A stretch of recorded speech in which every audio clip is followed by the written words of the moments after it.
Shalom, Bapak Ibu Saudara yang kasih dalam Tuhan.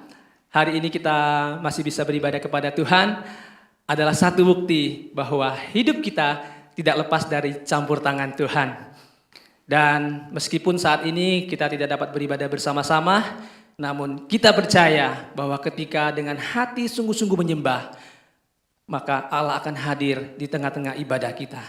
Firman Tuhan berkata dalam Matius pasal yang ke-18 ayat 20. Sebab di mana 2 atau 3 orang berkumpul dalam namaku, di situ aku ada di tengah-tengah mereka. Mari Bapak Ibu Saudara, kita siapkan seluruh keberadaan diri kita saat ini untuk beribadah kepada Tuhan Allah kita.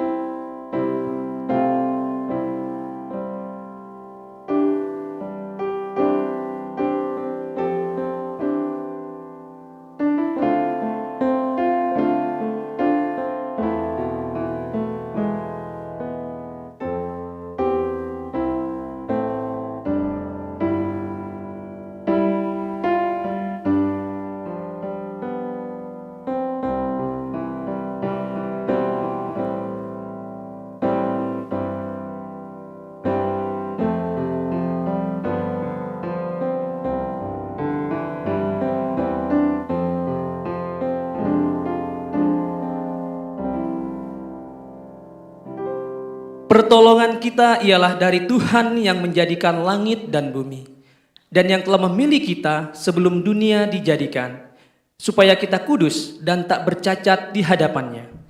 Masuklah, marilah kita sujud menyembah, berlutut di hadapannya. Sebab dialah Allah kita, dan kitalah umat gembalaannya, dan kawanan domba tuntunan tangannya. Kiranya Allah yang Maha Kuasa memimpin ibadah kita dari awal sampai akhir. Amin. Jemaat sekalian yang dikasihi Tuhan, waktu terus berlalu dan dibarengi dengan situasi dan keadaan yang berubah-ubah. Dan seringkali keadaan itu tidak menyenangkan buat diri kita, seperti saat sekarang ini. Dan itu terkadang membuat kita resah atau bahkan putus asa. Hanya dengan meletakkan pengharapan kita kepadanya, kita akan dipulihkan.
Cari wajah-Mu Tuhan dan kutemukan kasih. Ku cari wajah-Mu, temukan kasih-Mu.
Tuhan, kita masuk di dalam doa.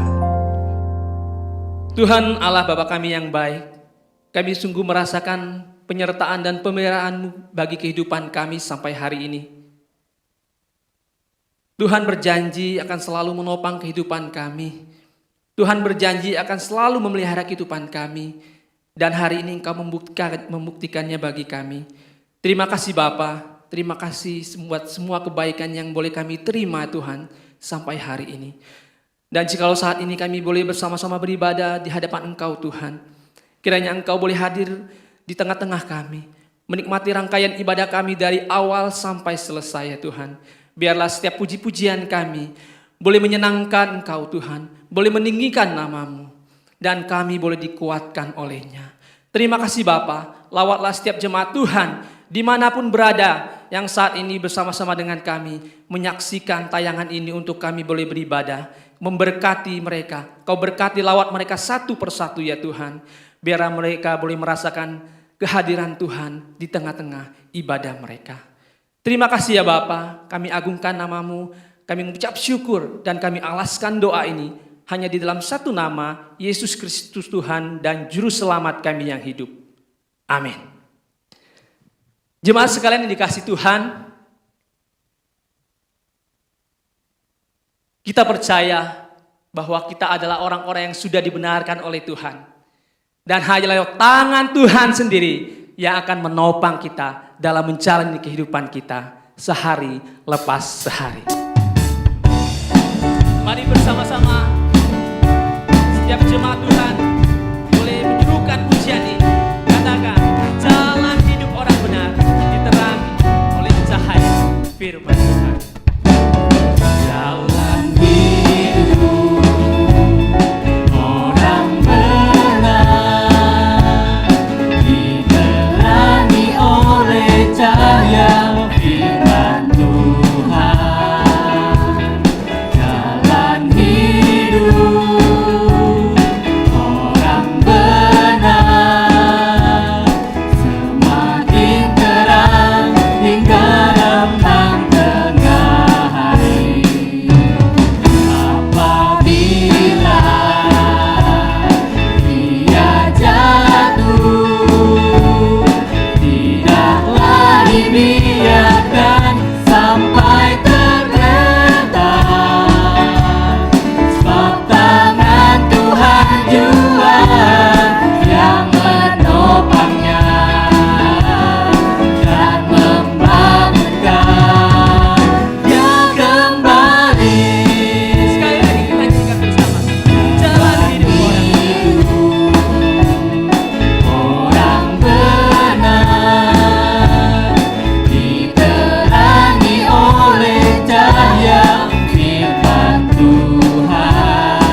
kasih dalam Tuhan, kita masih ingin bersuka cita bersama-sama pada saat ini. Kita ingin bernyanyi bagi Dia. Mari kita sama-sama serukan, Dia adalah Tuhan Raja Maha Besar.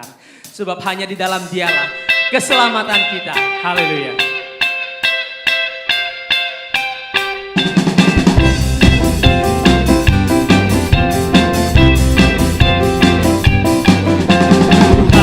Raja Maha Besar, mari datang menyembah Dia. Datang menyembah Dia. Sekali lagi bersama-sama katakan, Tuhan Raja Maha Besar. Semua datang menyembah Dia. Datang menyembah Dia.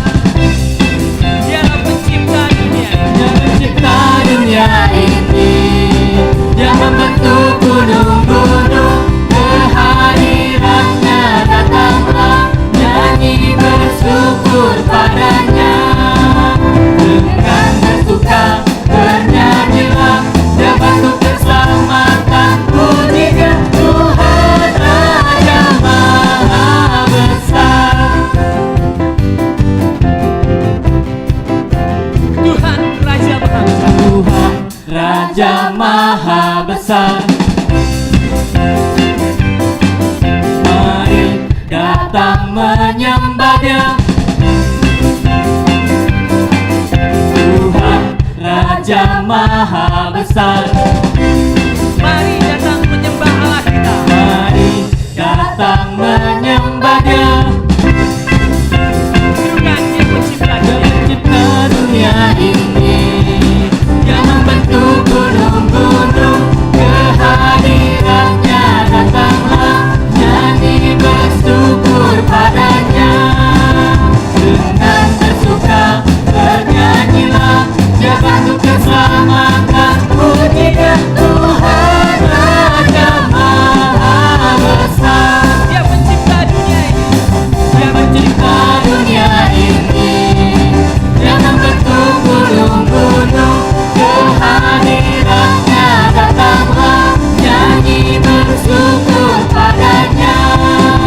Dengan bersuka bernyanyilah, Dia bantu keselamatan, pujinya Tuhan Raja Maha Besar. Dengan bersuka bersama-sama. Dengan bersuka bernyanyilah, Dia bantu keselamatan, pujinya Tuhan Raja Maha, Tuhan Raja Maha, Tuhan Raja Maha Besar.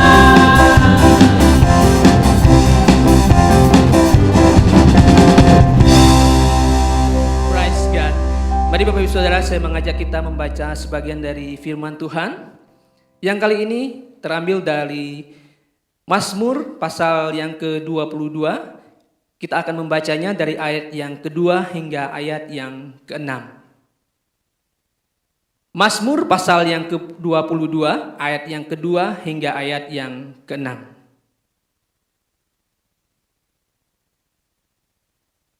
Allahku, Allahku, mengapa Engkau meninggalkan aku? Aku berseru, tetapi Engkau tetap jauh dan tidak menolong aku. Allahku, aku berseru-seru pada waktu siang, tetapi Engkau tidak menjawab. Dan pada waktu malam, tetapi tidak juga aku tenang. Padahal Engkaulah yang kudus dan yang bersemayam di atas puji-pujian orang Israel.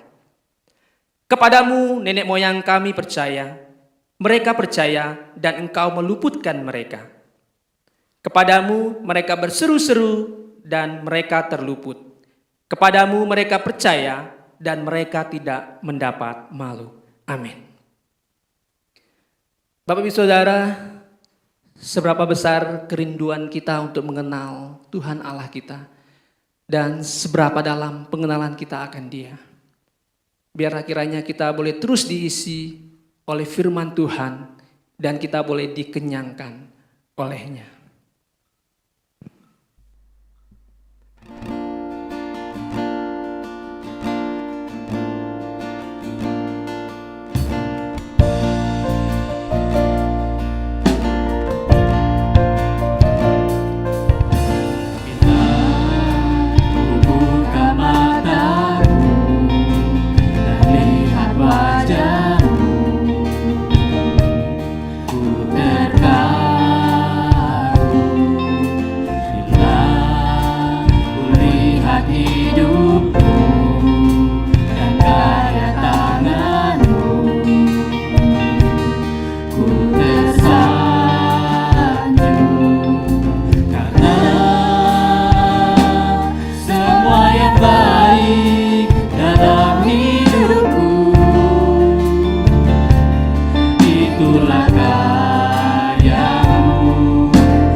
Mari jemaat sekalian dikasih Tuhan, kita akan bersama-sama mendengarkan pemberitaan firman Tuhan. Kita akan berdoa terlebih dahulu.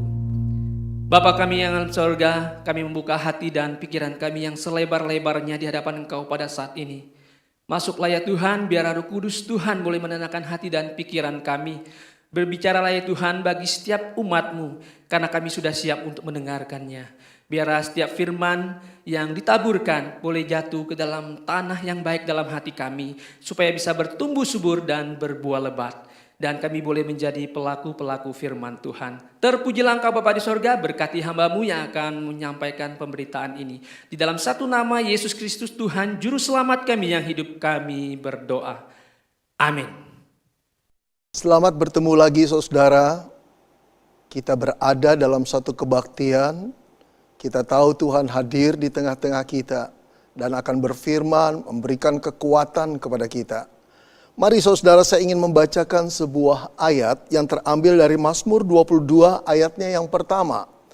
Mazmur 22 ayatnya yang pertama. Inilah Mazmur dari Daud. Dia berkata demikian. Allahku, Allahku, mengapa engkau meninggalkan aku? Aku berseru, tetapi engkau tetap jauh dan tidak menolong aku. Saudara, pasti saudara sebagian dari kita mengenal seorang penulis dari Inggris yang bernama C.S. Lewis. Saudara, dia sastrawan Kristen yang betul-betul mendunia. Di dalam salah satu tulisannya, hasil karyanya yang berjudul The Chronicles of Narnia, itu menjadi satu karya yang gemilang saudara, yang disaksikan oleh orang-orang hampir di seluruh dunia ini.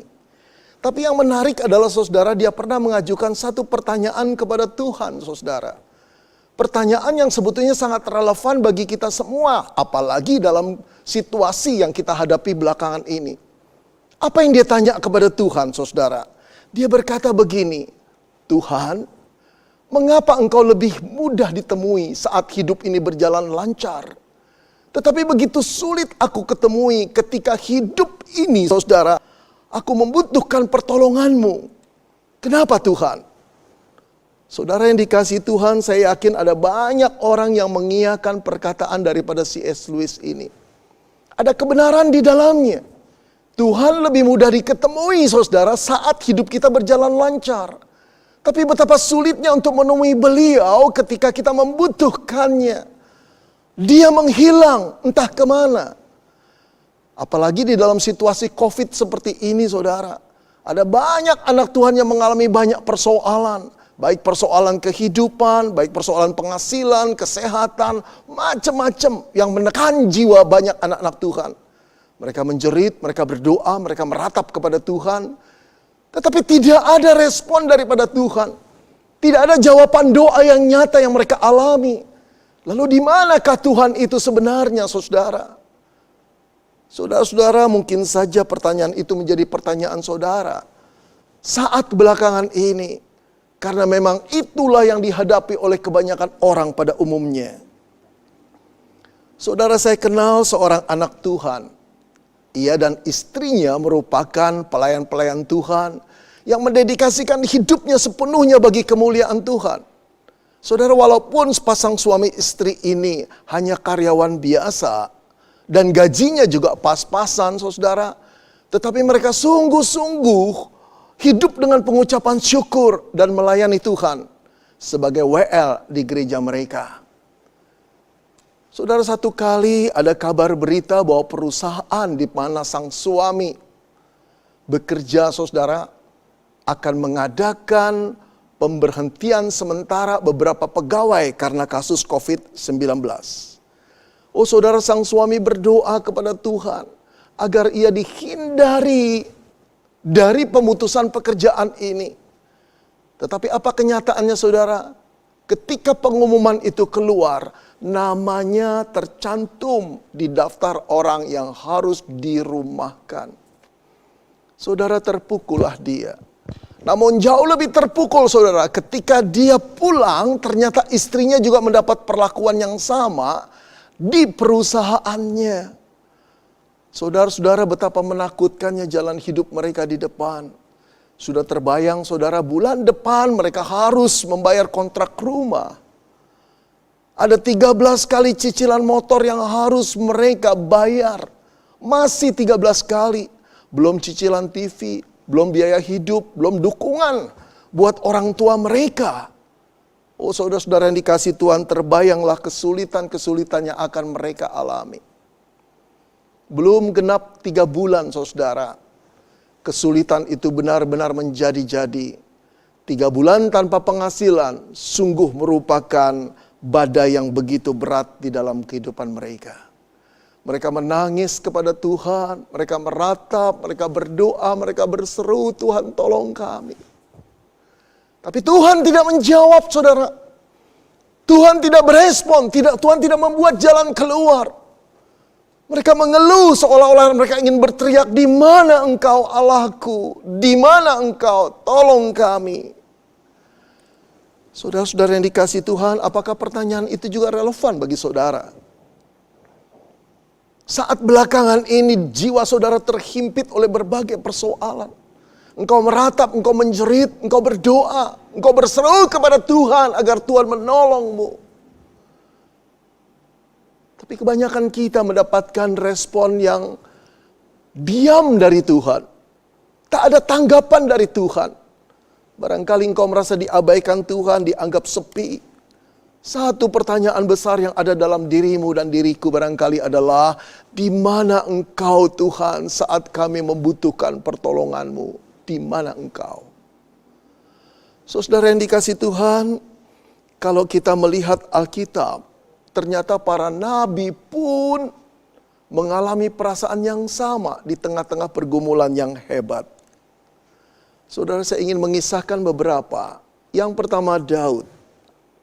Saudara, sejak Daud hendak dibunuh oleh Saul, Raja Israel yang pertama, karena iri hatinya. Dimanapun dia ada, dia diburu oleh tentara kerajaan Israel. Daud terpaksa melarikan diri saudara, dari gurun ke gurun, bersembunyi dari gua ke gua, penuh ketakutan dan kecemasan saudara.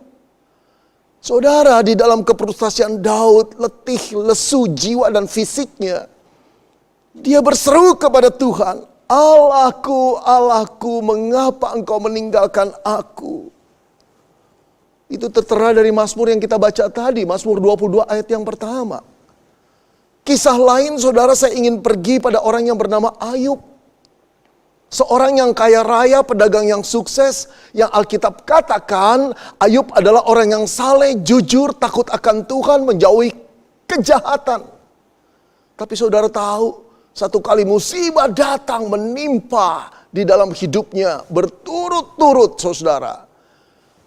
Ternak-ternaknya dirampok orang, ladang-ladangnya dijarah orang.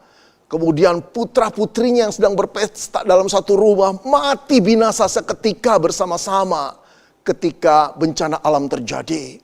Lalu setelah dia pilotnya saudara, badannya penuh dengan borok dari ujung rambut sampai ujung kaki saudara. Hidupnya seperti gembel sampai istrinya menghina dia dan akhirnya meninggalkan dia. Saudara, di tengah kefrustasian Ayub mencari Allah, Ayub memohon kepada Allah, Ayub menjerit kepada Allah. Namun di mana Allah? Saudara, dengarkanlah keluhan Ayub yang berkata, sesungguhnya kalau aku berjalan ke timur, ia tidak kudapati di sana. Atau ke barat, tidak kudapati dia. Di utara ku cari dia, dia tidak tampak. Aku berpaling ke selatan, aku tidak melihat dia. Oh saudara-saudara, betapa sedihnya. Saat ungkapkan perasaan Ayub yang kehilangan Allah, justru pada saat-saat dia membutuhkan Tuhan. Saudara-saudara, sebenarnya Allah itu di mana saat kita menghadapi persoalan hidup yang begitu berat? Apakah Allah masih peduli kepada kita yang disebut anak-anaknya? Mengapa pertolongannya tidak datang segera mungkin? Apakah dia puas melihat kita menderita, penuh kesakitan, keterancaman, kegelisahan? Sebenarnya Allah itu di mana? Saudara-saudara, mari kita menelusuri Alkitab lagi untuk melihat Allah itu ada di mana pada saat umatnya mengalami persoalan berat, menjerit dan berseru untuk memohon pertolongannya. Mari kita lihat Daud, saudara. Memang sepanjang hidup Daud, saudara, hampir diwarnai oleh banyak kesulitan-kesulitan hidup. Tapi saat Daud mengalami bahaya, apakah Allah diam? Apakah Allah meninggalkan Daud? Tidak sama sekali, saudara. Allah beserta dengan Daud. Pada waktu Daud menghadapi Goliat yang tinggi besar, Allah menyertainya. Pada waktu Daud dikejar-kejar oleh Saul di dalam keadaan yang begitu berbahaya dari gua ke gua, Allah menyertainya. Pada saat Daud, saudara, dikudeta, dikejar dan hendak dibunuh oleh anaknya Absalom, Allah menyertainya. Tidak pernah dalam kehidupan Daud Allah absen menyertai Daud. Saudara, ingatkah saudara ketika bangsa Israel mau diancam untuk dipunahkan atau digenosid oleh seseorang yang membenci bangsa Israel. Dia mempengaruhi Raja Ahasveros. Siapa yang turun membela? Esther namanya. Permaisuri raja, dia keturunan Yahudi. Allah tidak nampak, bahkan di dalam kitabnya pun tidak disebut nama Allah.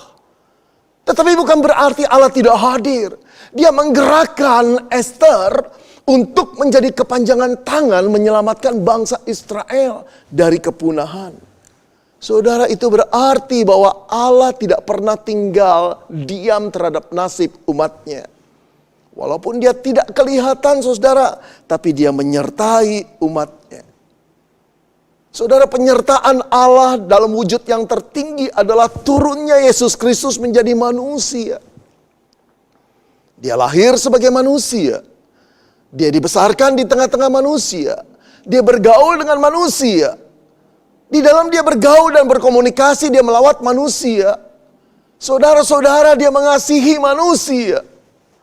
Tidak ada manusia yang tidak dikasihi. Dia menerima keberadaan manusia dengan segala kekurangan-kekurangannya.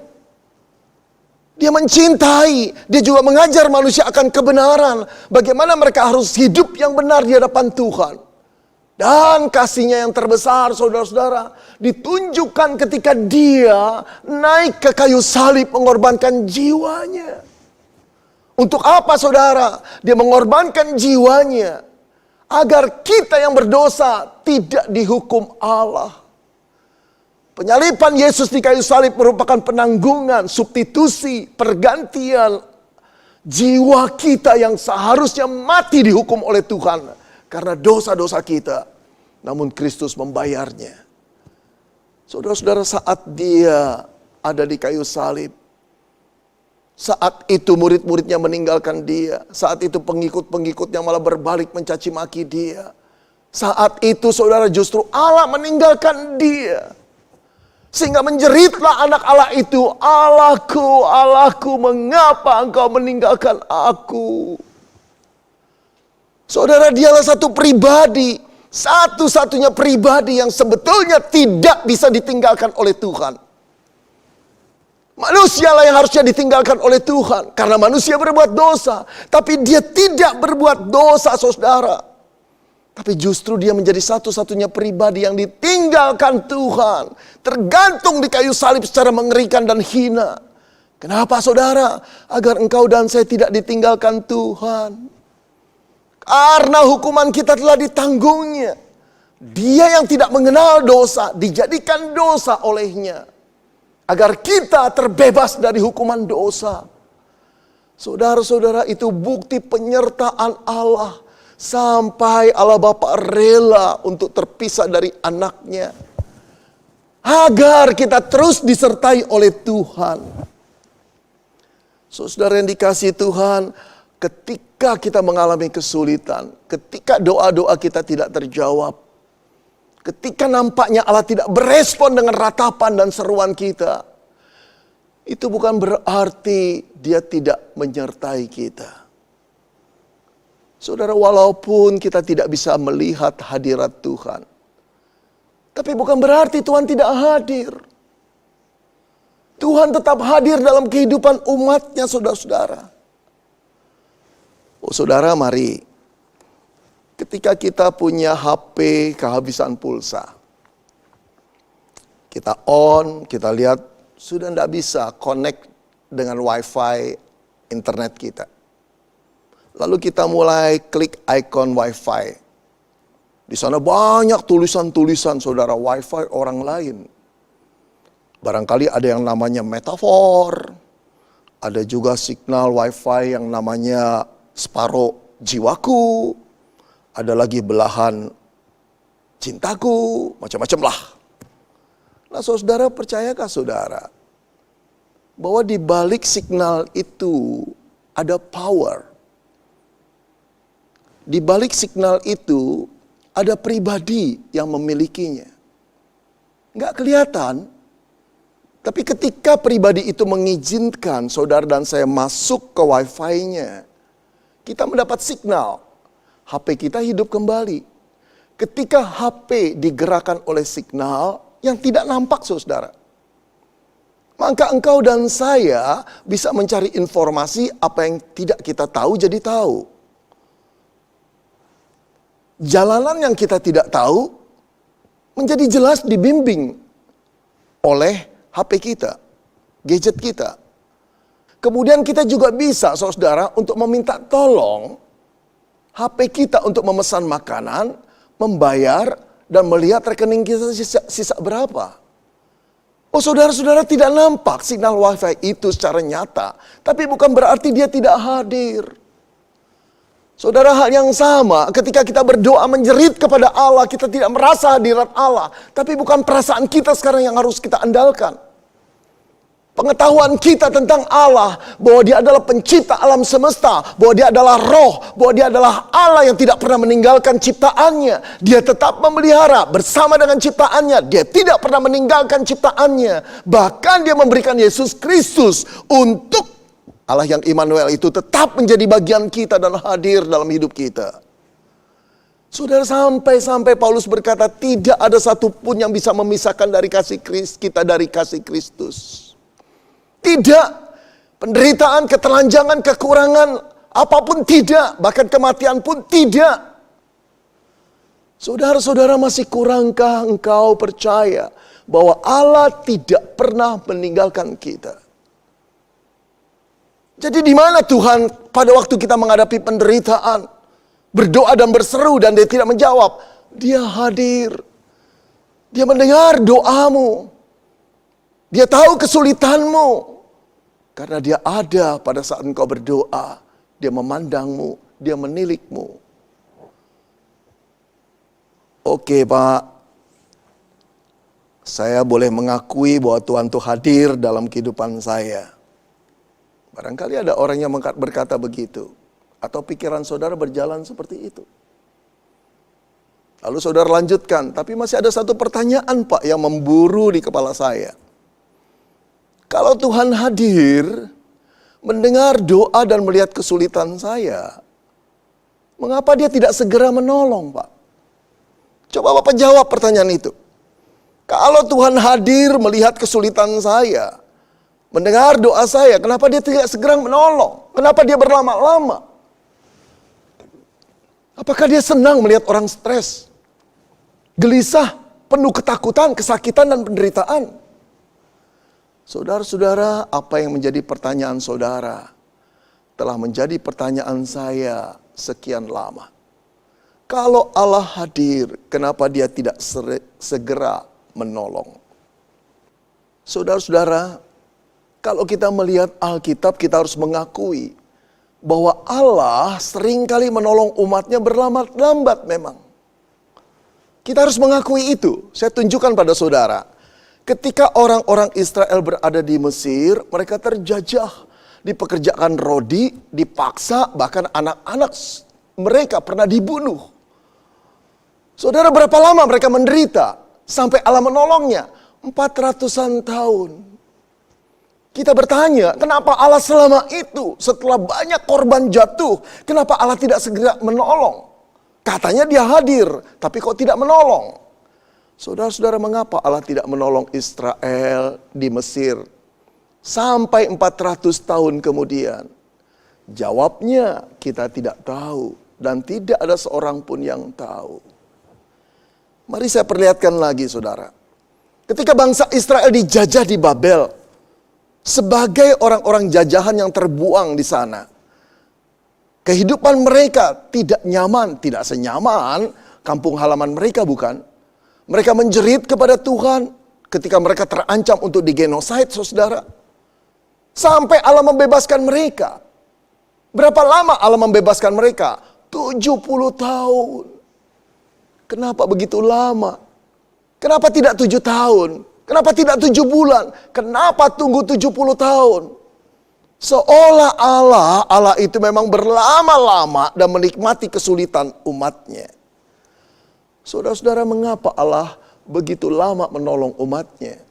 Jawabnya, kita tidak tahu, saudara. Dan tidak ada seorang pun yang tahu. Mari kita berangkat dan mempertanyakan kepada Tuhan. Kenapa dia begitu lama menolong Daud, menolong Ayub di dalam kesulitannya. Sampai belasan tahun mereka bergumul di dalam ketakutan dan kefrustrasian. Di dalam ancaman bahaya dan penderitaan. Kenapa Allah menolong mereka sampai belasan tahun?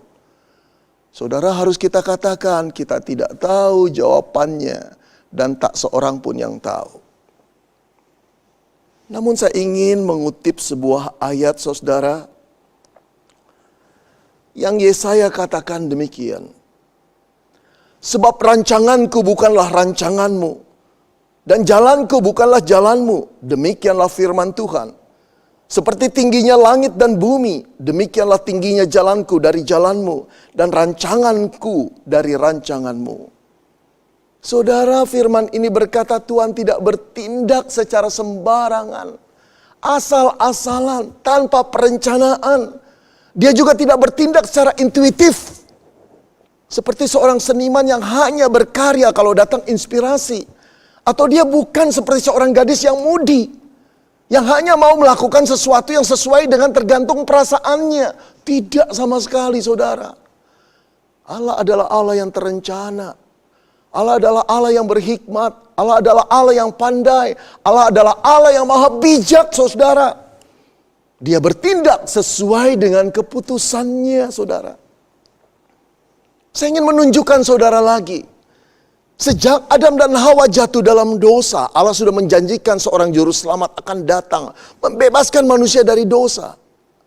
Di malam Natal yang pertama, Yesus Kristus itu datang. Berapa tahun, saudara-saudara, janji Allah akan keselamatan itu datang dalam malam Natal yang pertama. Berapa tahun? Ribuan tahun, saudara. Bingung bukan? Kenapa setelah ribuan tahun baru Allah menolong manusia di dalam keterikatannya, keterjebakannya atas dosa. Setelah begitu banyak manusia menjadi korban dosa dan keganasannya.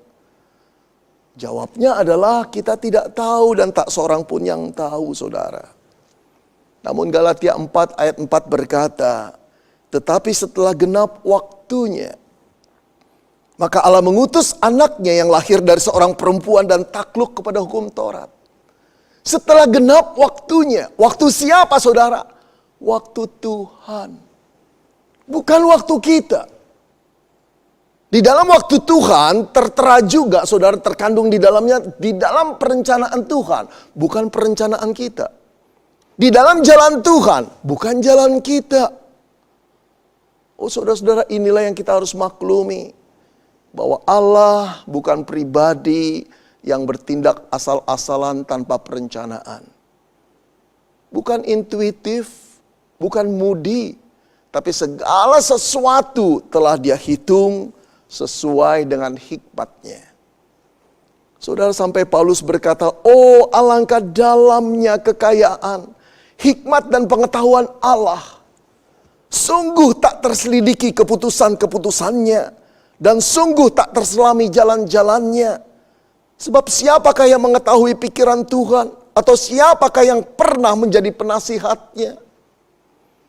Saudara, Paulus mengakui keputusan-keputusan Allah tidak terselami.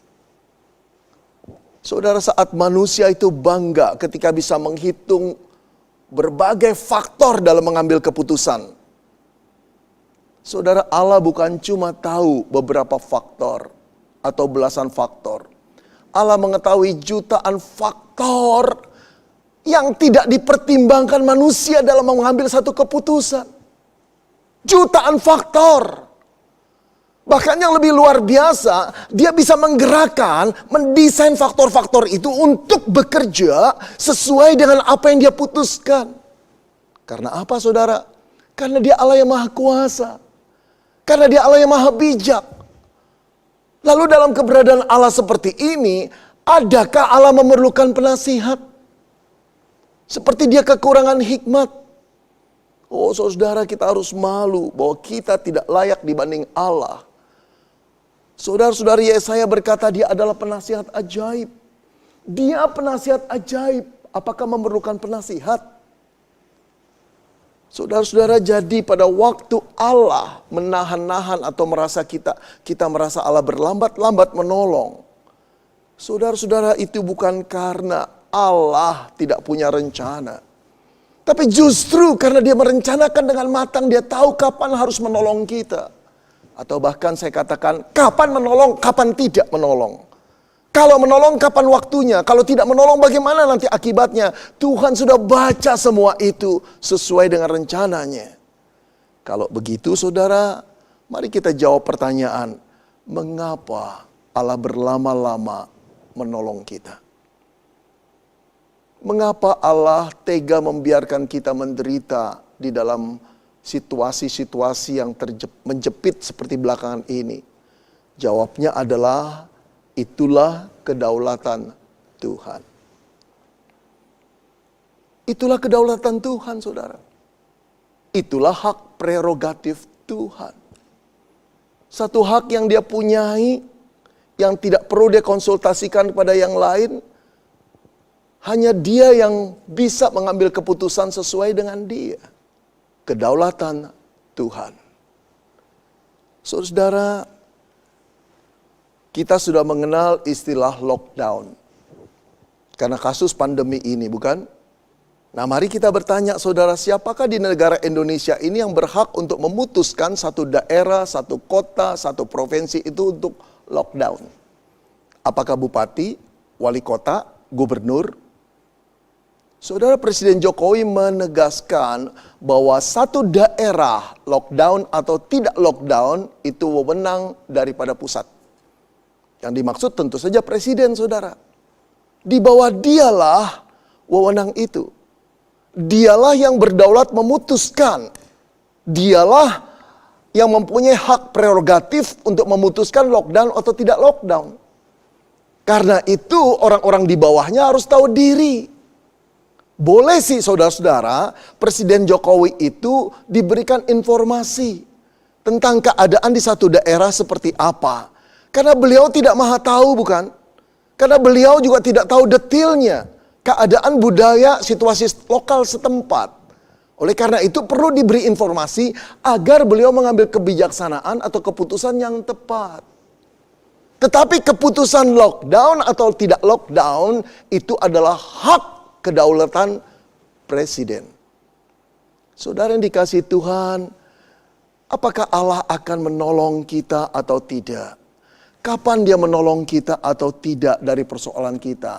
Itu adalah kedaulatan Tuhan. Tapi berbeda dengan seorang presiden yang membutuhkan informasi tambahan supaya mengambil keputusannya tepat. Allah tidak memerlukan informasi tambahan supaya dia tidak salah mengambil keputusan. Allah tidak memerlukan penasihat supaya dia jangan gerasa-gerusu menolong orang. Kapan harus ditahan, kapan harus cepat. Tidak perlu. Karena dia adalah Allah yang maha tahu, saudara. Dia tahu segala hal yang tidak diketahui oleh manusia. Dia lebih tahu dari segala manusia yang terpandai. Dia punya data yang lebih lengkap daripada semua data apapun di seluruh dunia dikumpulkan. Karena dia pencipta alam semesta ini. Saudara-saudara, hargailah kedaulatan Tuhan. Kita boleh mengeluh, kita boleh meratap, kita boleh berseru, kita boleh berdoa, kita boleh menangis kepada Tuhan. Dan Tuhan tahu perasaan kita. Tapi akuilah Dia bahwa Dia berdaulat mengambil keputusannya atas diri kita. Saudara-saudara, sebelum COVID melanda Indonesia, barangkali saudara jarang dengar khotbah tentang kedaulatan Tuhan. Saudara, yang banyak saya dengar khotbah-khotbah di YouTube selalu berkisah tentang apa, saudara? Khotbah tentang berkat, kekayaan, kemakmuran, mujizat terjadi. Tanpa sadar, saudara, khotbah-khotbah seperti itu mendorong jemaat untuk meminta, mencari, menggedor pintu Tuhan agar mereka mendapatkan apa yang mereka inginkan.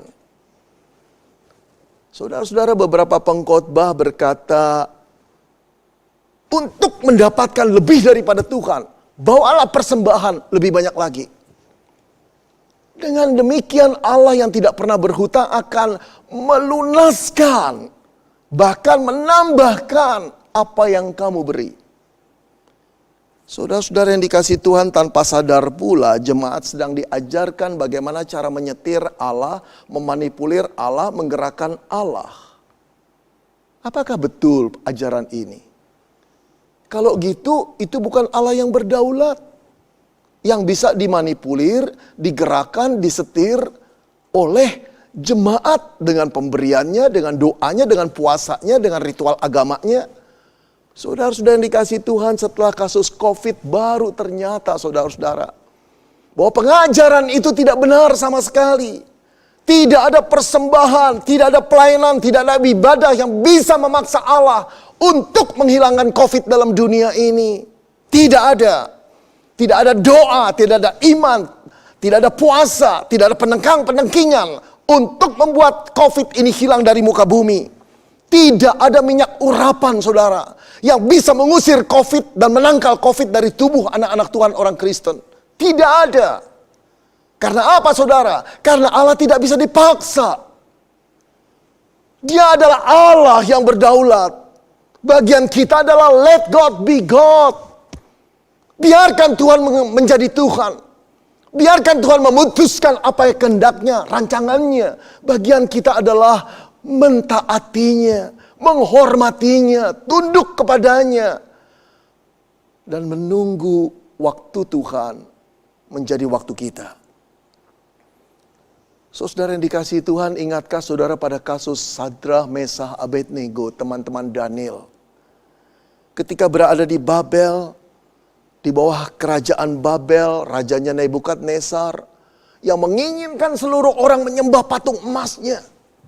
Tapi Sadrah dan Mesah Abednego mengatakan tidak. Mereka ditangkap, mereka ditanya sekali lagi oleh raja, maukah engkau menyembah? Kalau menyembah kami lepaskan, kalau tidak menyembah kamu akan dibakar. Saudara, mereka berkata, kami tetap tidak akan menyembah patung Tuanku.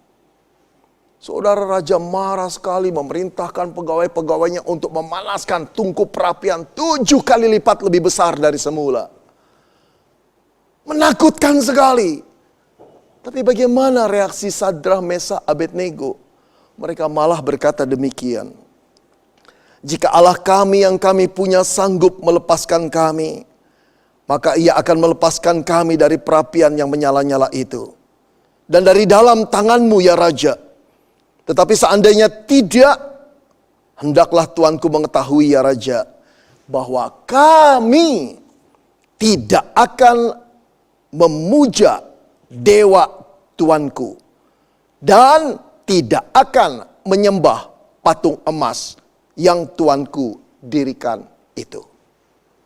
Oh saudara, inilah iman yang sejati. Iman yang tetap setia dalam keadaan apapun.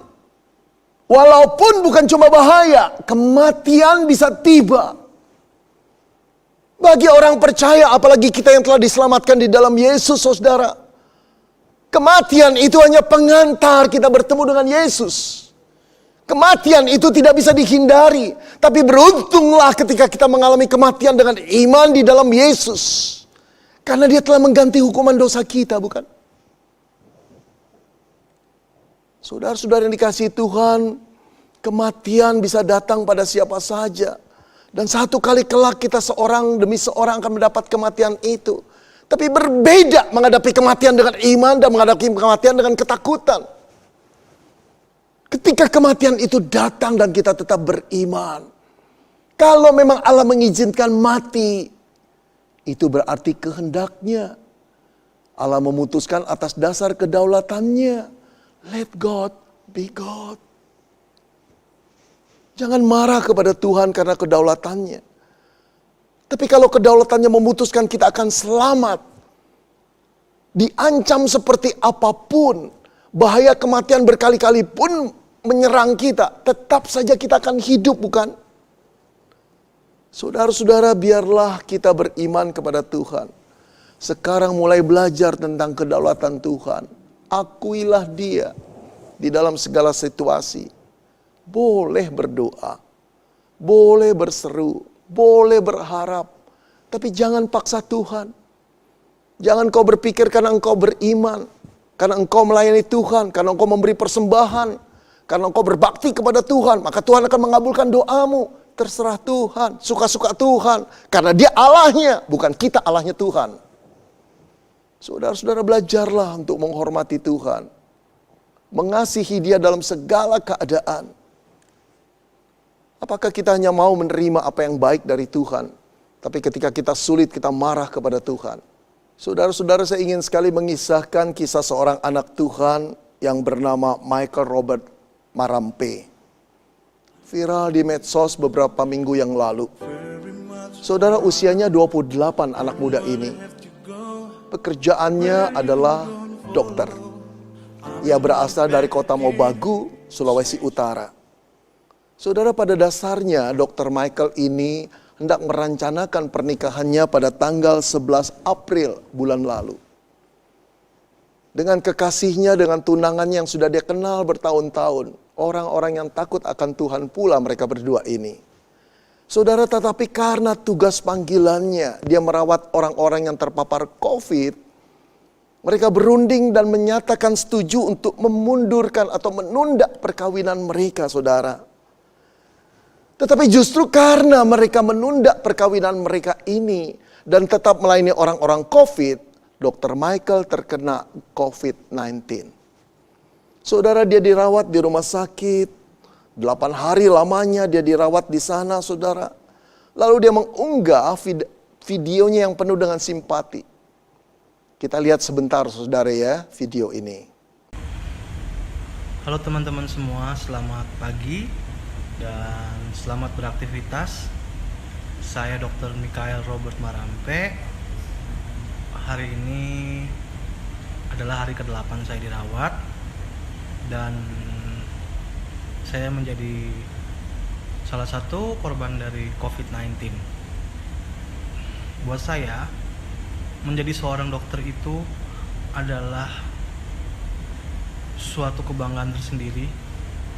Tetap bisa melayani pasien, bisa membantu banyak orang, dan tidak ada penyesalan sedikit pun. Buat teman-teman semua di garda terdepan, tetap semangat dan wajib menggunakan APD yang lengkap. Selalu semangat teman-teman semua, dan Tuhan Yesus memberkati. Saudara, saya percaya bahwa orang tuanya, tunangannya, teman-temannya, koleganya, sahabatnya, bahkan pasien-pasiennya berdoa untuk Dr. Michael. Satu dokter yang baik, yang simpati, yang merasa panggilan hidupnya dalam melayani orang-orang yang menderita. Ini tugas mulia daripada Tuhan. Dan dia orang beriman. Kalau teman-temannya, koleganya, tunangannya, orang tuanya berdoa kepada Tuhan, seharusnya Tuhan dengar, bukan? Satu doa yang benar-benar diharapkan dikabulkan oleh Tuhan. Tapi apa yang terjadi? Pada tanggal 26 April bulan lalu, saudara, Dr. Michael Marampe meninggal dunia. Oh, saudara-saudara, merataplah teman-temannya, merataplah dunia kedokteran, merataplah tunangannya, merataplah orang tuanya. Merataplah kita orang-orang Kristen dengan satu pertanyaan, mengapa Tuhan kau tidak tolong anakmu? Kurang apa dia? Oh saudara yang dikasihi Tuhan, bukan kurang apa Michael itu. Tapi kita harus mengakui keputusan terakhir berada di tangan Allah, bukan di tangan kita. Dia Allah yang berdaulat. Dia Allah yang maha tahu apa yang harus dilakukannya. Dia bukan tidak berbelas kasihan. Justru karena dia berbelas kasihan dipanggil anaknya yang dia kasihi, Michael Marampe itu. Untuk pulang menikmati kekekalan, kemuliaan. Saudara, bagi orang-orang yang hidup dalam Kristus, mati adalah keuntungan. Itu bukan cuma slogan. Itu satu pemahaman yang dalam tentang iman Kristen. Itu satu janji Allah. Ketika kita pulang di dalam Kristus, itu adalah satu keuntungan. Di sanalah Bapa akan menerima kita. Di sanalah Bapa akan memperlihatkan rumah yang disediakan Kristus. Bukan karena kita baik, tapi karena Kristus penebus kita telah membayar lunas seluruh hukuman dosa kita. Saudara-saudara yang dikasihi Tuhan, tidak selalu saya harapkan kita yang terjepit masalah dan kena COVID akan meninggal dunia. Tentu tidak. Kita boleh berdoa. Dan kedaulatan Tuhanlah yang memutuskannya. Jangan sedih, jangan takut. Dengan mengakui kedaulatan Tuhan, disitulah kita menunjukkan iman yang sejati. Lakukan apa yang kau pandang baik Tuhan. Aku akan menerimanya. Tuhan akan menghibur, Tuhan akan menguatkan engkau dan saya di dalam masa-masa sulit ini. Tapi jangan saudara, jangan berkurang imanmu kepada Tuhan. Justru di saat seperti inilah Tuhan menguji apakah iman kita menjadi emas yang murni atau cuma besi karatan yang tak berharga. Biarlah kita berkata, Tuhan tolong aku untuk boleh mengakui engkau Allah yang berdaulat. Lakukanlah apa yang kau pandang baik bagi kami anak-anakmu. Amin. Mari kita berdoa. Bapa, sesungguhnya banyak hal yang tidak dapat kami mengerti. Situasi saat ini seringkali membingungkan kami, bahkan membuat iman kami bimbang. Kami bersyukur untuk sapaan Tuhan melalui kebenaran firman-Mu, boleh menguatkan iman kami. Kami tahu Engkau Allah yang berdaulat. Kami percaya segala sesuatu ada dalam kendali Tuhan. Biarlah Tuhan meteraikan firman-Mu, dan kami boleh diyakinkan Engkau Allah yang mengasihi kami. Rancangan Tuhan, rancangan damai sejahtera. Engkau sudah menjamin hidup kami. Kami teringat untuk orang-orang yang saat ini ada di ruang-ruang isolasi, mereka yang ada di dalam karantina. Tuhan, Engkau tahu kegelisahan hati mereka. Bahkan mungkin ada hamba-hamba-Mu yang di tempat tersebut. Kuatkan, teguhkan iman mereka. Biar mereka boleh memandang Engkau Allah yang berdaulat, Engkau Allah yang mengasihi. Berkati seluruh umat Tuhan, boleh saat ini menjalani hidup mereka dengan penuh keyakinan. Ada Allah yang terus menyertai, yang peduli kepada hidup kami. Demi nama Tuhan Yesus kami berdoa. Amin.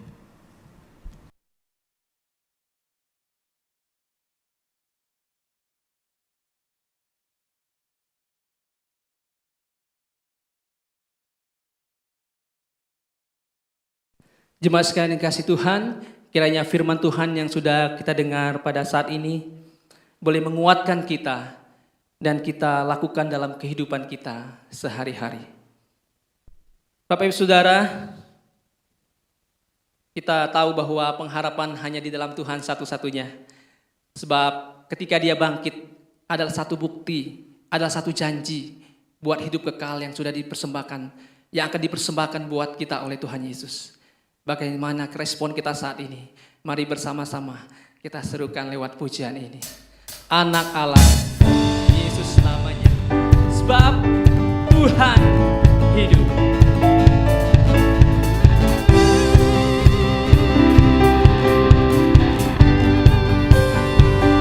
Anak Allah,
Dia hidup. Sekali lagi, sebab Dia hidup.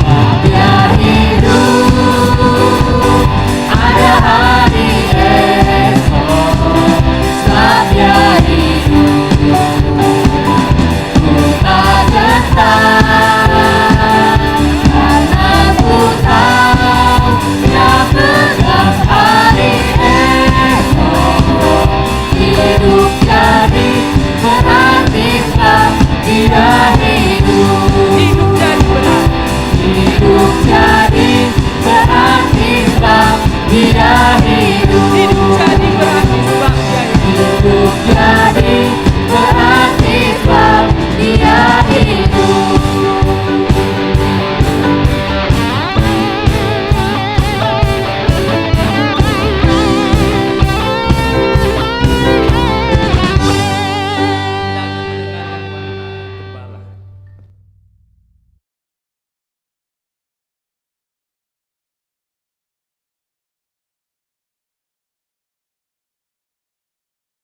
Salam sejahtera bagi jemaat dimanapun berada. Tuhan kiranya terus menyertai dan memberkati saudara sekalian.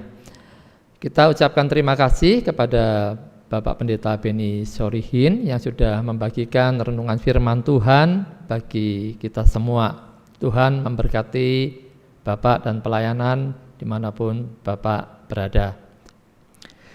Berikutnya saudara, melihat perkembangan penularan COVID di kota kita beberapa hari terakhir ini, maka kami menghimbau saudara dapat menjaga diri baik-baik dan juga dapat tetap sabar, jangan terburu-buru untuk kita semua punya keinginan dapat beribadah bersama-sama. Kita tunggu sampai situasinya benar-benar kondusif dan kita juga boleh menyiapkan protokol kesehatan dan izin yang sedang nanti akan diurus. Kita terus doakan agar semua keadaan dapat membaik.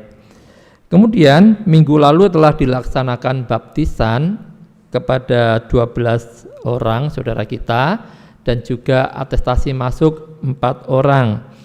Kita ucapkan selamat kepada mereka dan mereka boleh menjadi bagian dari keluarga besar GB Kris Pangkal Pinang. Berikut ini kita akan saksikan tayangan slideshow dari acara tersebut.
Demikian warta, Tuhan Yesus memberkati kita semua.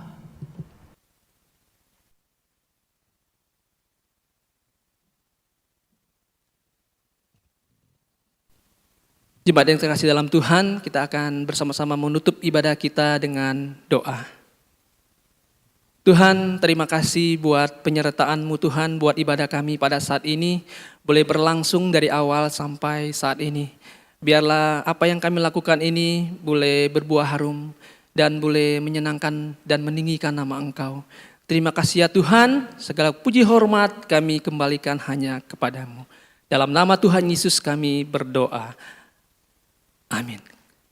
Kami memuji kebesaran.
Mendengarkan doa berkat yang disampaikan oleh hambanya.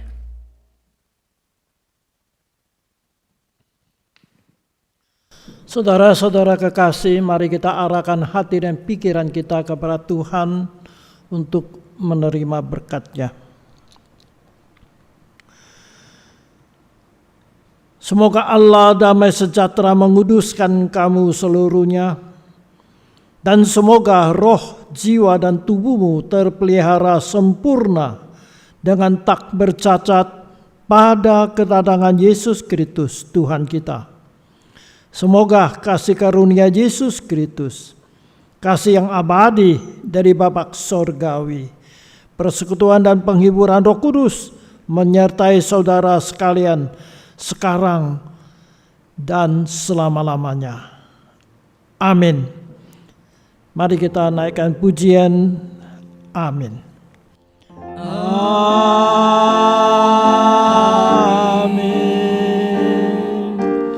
Amin.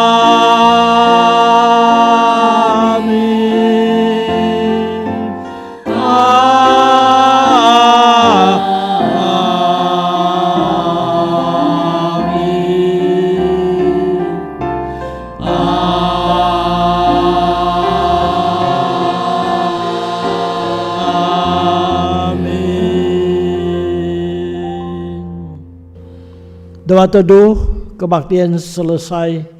Tuhan berkati kita sampai berjumpa pada kesempatan yang lain. Amin.